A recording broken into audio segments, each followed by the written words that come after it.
Excusez-moi, est-ce qu'on peut partir du principe que maintenant tout de suite vous mettiez en pause et vous écrivez dans les commentaires waouh Lisa, la qualité de teint, ça change, waouh. Parce que j'ai payé ce téléphone 1,5 € et que là je vais manger des pâtes jusqu'à la fin de mes jours.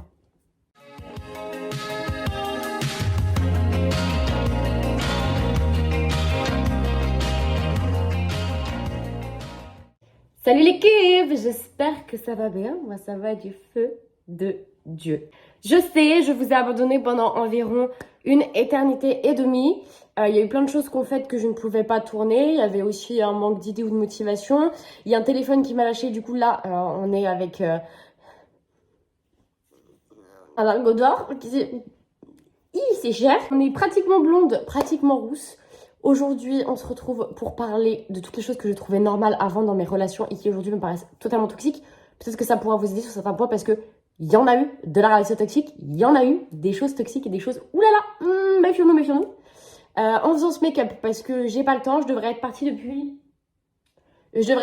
10 minutes et il me reste encore des choses à faire. J'espère que la vidéo va vous plaire. N'hésitez pas à lâcher un petit commentaire, un petit like, un petit truc pour le retour là. Tenez, on s'abonne en force, on fait un vrai gros retour sur Facebook, sur YouTube. Et puis je vous laisse mes réseaux, comme d'hab, parce qu'il y a beaucoup de choses qui se préparent, et notamment les awards. Et même si vous ne faites pas partie de la sphère TikTok F1, vous allez kiffer ça, parce que je vais vous faire un truc de dingue avec ça. Je vous fais des bisous. Enfin non, je vous fais pas des bisous. Est-ce que je vous ai fait une outro? Si je vous fais pas une outro, si j'ai pas tourné un bisou à la semaine prochaine, bah je vous le dis maintenant aussi. Comme ça, on fait tout d'un coup et je vous laisse avec la vidéo. La transition, elle doit être méga loufoque pour vous. Le premier truc que je trouvais normal en couple et que je ne trouve plus du tout normal, et ça vraiment genre psychopathe, c'est d'avoir sa localisation H24 de l'autre. Genre, ils ont des applis, des trucs, des machins pour savoir où l'autre est, ce que l'autre fait, à quel moment. Il y a même des applis avec les pourcentages de batterie. Et fut un temps, quand j'utilisais beaucoup Snap, vous savez, vous avez la carte avec les localisations et vous pouvez choisir à qui vous partagez votre loc sur Snap. Et bien, il fallait absolument avec mes ex que la localisation soit partagée. Genre, je devais savoir où ils étaient. Si j'avais envie de savoir où ils étaient, je devais savoir. Comme on m'obligeait aussi à mettre ma localisation. En même temps, si c'est dans un sens, vaut mieux que ça soit toujours dans l'autre aussi. Vous verrez dans cette vidéo que ce n'est pas toujours le cas. Mais ouais, la localisation, c'est un truc méga important pour moi. Je trouvais ça normal de pas être une priorité pour la personne avec qui j'étais. Je dis pas qu'il faut être la priorité, pas du tout. T'as ta vie, déjà t'es ta propre priorité. Ensuite, t'as ta famille, t'as tes amis, t'as du sport, t'as ton taf, etc. Je dis pas être la priorité de ta vie et passer devant tout. Mais je dois me classer dans tes priorités. Genre, c'est pas normal que je passe après tout le monde. Alors moi, je fais de toi une priorité. La moindre des choses, frère, c'est que tu fasses de moi une priorité aussi, tu vois ce que je veux dire? Ça s'appelle chorizo, c'est incroyable. Hein. Sachez-le. Et un truc que je trouvais aussi ultra normal à cette époque-là, c'est de dire je t'aime et tu me manques à toutes les sauces. Genre vraiment tous les jours, se dire je t'aime ou tu me manques ou t'es beau ou t'es belle. En fait, de normaliser et de rendre lambda et quotidien des mots qui devraient archi pas l'être. Vraiment, pour moi, enfin, après avec Thomas c'est particulier parce qu'on se les dit vraiment très très rarement ces mots-là. Mais on a rendu le je t'aime et le tu me manques ultra précieux. Toi, en vivant à distance, tu vois, genre on vit à 200 bornes l'un de l'autre, un tu me manques peut vite arriver, mais on fait en sorte que ce soit très... Enfin, je sais pas. Et ça le rend vachement plus sincère, surtout. Genre, t'es là, tu me manques, genre, tu sais que tu lui manques vraiment. Et je t'aime, tu sais qu'il t'aime vraiment, tu sais que genre, il dit pas ça parce qu'il se doit te dire ça ou parce que, bah... By the way, il est obligé, tu vois. J'ai appris, et ça a vraiment été un travail, et j'ai arrêté de tout prendre sur moi et de pas donner mon avis. Parce que fut un temps, je donnais pas mon avis sur les choses qui se passaient, et bah, c'était, bah, je suis l'avis de la personne d'en face, et bah, si ça me plaît pas, tant pis. Et si ça me plaît, tant mieux. Et pour le reste, bah, on fera avec et on va s'habituer. Non. Ultra important que je donne mon avis dans mon couple ou dans les choses que je fais avec mon mec ou quoi. Vous savez, mes ongles, ils sont beaux. Alors, avec le code LISA14, t'as 10% sur Vaccinate. Le lien, il est en description. Ils sont beaux, hein? Oui. Ça, c'était pas un truc que forcément je trouvais normal. Mais j'étais méga jalouse et je fliquais tout. Je fliquais les comptes Instagram, je fliquais... Après, fliquer, c'est trop compliqué, on va dire, je vérifiais. Hein. Je vérifiais les comptes Snap, je vérifiais les messages, à qui ils les envoyaient, quand est-ce qu'ils les envoyaient, etc.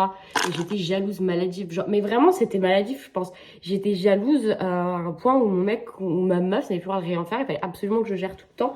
Mes cheveux m'énervent, hein. Qu'est-ce qu'on fait avec ces cheveux, au fait? Est-ce qu'on les coupe pas? Cette vidéo est super, super désordonnée pour la reprise, c'est cool. Non, je voulais couper mes cheveux, puis après, je me suis dit non, tu les as jamais eu aussi longs, c'est pas mal. Et d'un autre côté, j'ai une petite idée capillaire, mais cette idée capillaire, j'aimerais bien la faire là, sur cheveux courts. Donc, qu'est-ce qu'on fait là? Parce que là, clairement, vous savez, je suis pratiquement blonde en plus. Il serait peut-être temps de faire quelque chose. C'est-à-dire vraiment partir sur du blond roux ou enfin faire quelque chose là. C'est vrai que je fais vachement blonde là. Attendez, je vois avec mes avocats et on en discute. J'espère que vous arrivez à vous y retrouver parce que même moi, je ne me retrouve pas dans ma vidéo tellement c'est déconstruit. Hein. Vous voyez des messages toutes les 10 minutes 30. Vraiment, il fallait que mon mec me réponde et que je réponde à mon mec ultra vite, ultra rapidement. Genre c'était, s'il répond pas pendant plus de 10 minutes, c'est qu'il y a un problème, c'est que ça va pas, ou c'est qu'il est en train de me tromper ou quoi que ce soit. Genre, c'était impensable. Et moi, je m'obligeais aussi à répondre méga vite. Même quand j'avais des choses beaucoup plus intéressantes et beaucoup mieux à faire. Moi, le mieux et le plus intéressant, c'était de répondre à mon chum. J'ai une vie en fait un peu aussi. Je trouvais normal le fait que l'autre personne hausse le ton pendant les disputes et me parle mal. Et me parle fort. Même si tu parles bien, tu parles pas fort. Déjà, dans une embrouille, ça sert à rien. Pourquoi tu cries ma biche? Est-ce que t'as un petit complexe d'infériorité? Ce phare-là, je sais pas si vous allez voir les paillettes que je viens de mettre là. C'est une dinguerie d'hôtel. Alors non, tu me cries pas dessus en fait. Moi, je suis là, je te parle calmement, je te parle de façon posée. Pourquoi est-ce que tu me cries dessus?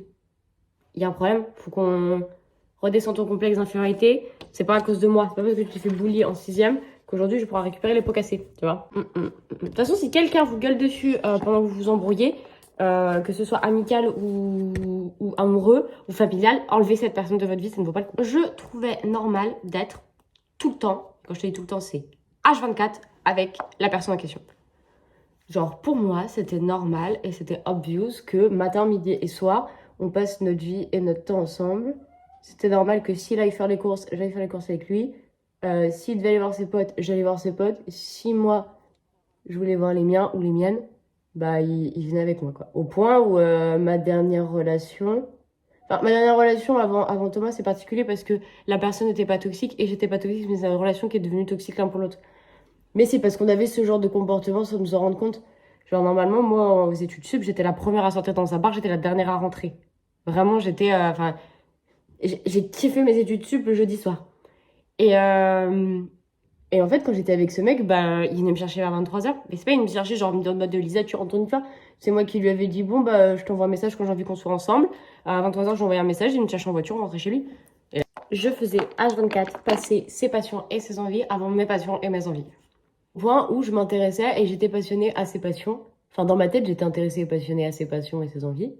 Je parle pas d'un ex en particulier, hein, c'est dans le cas où. Et j'ai arrêté de me contenter de ce qu'on me donnait alors que je méritais plus. C'est-à-dire qu'en fait, j'ai appris à voir la valeur que j'avais en tant que personne, en tant que petite copine aussi, en tant que meuf en couple. Et je suis quand même une super nana et une nana qui déchire. Du coup, j'ai décidé que bah, maintenant, je méritais d'être traitée et d'avoir des choses comme une nana qui déchire. Parce que bah, moi, je vais te mettre sur un piédestal. Alors, mets-moi au moins sur la première marche du podium, quoi, tu vois. C'est obvious pour moi. Et je... J'ai l'impression que je pas de blush, là. Je vais finir rouge. Et ça, c'est méga important. Sachez-le, vous valez tous quelque chose et chacun a la valeur de sa personne. Il n'y a que vous qui pouvez dire qui vous êtes et la valeur que vous avez. Parce que les autres, ils savent pas. Donc, ça ne sert à rien d'écouter les autres. Vous rabaissez sur votre valeur personnelle. That's the whole point.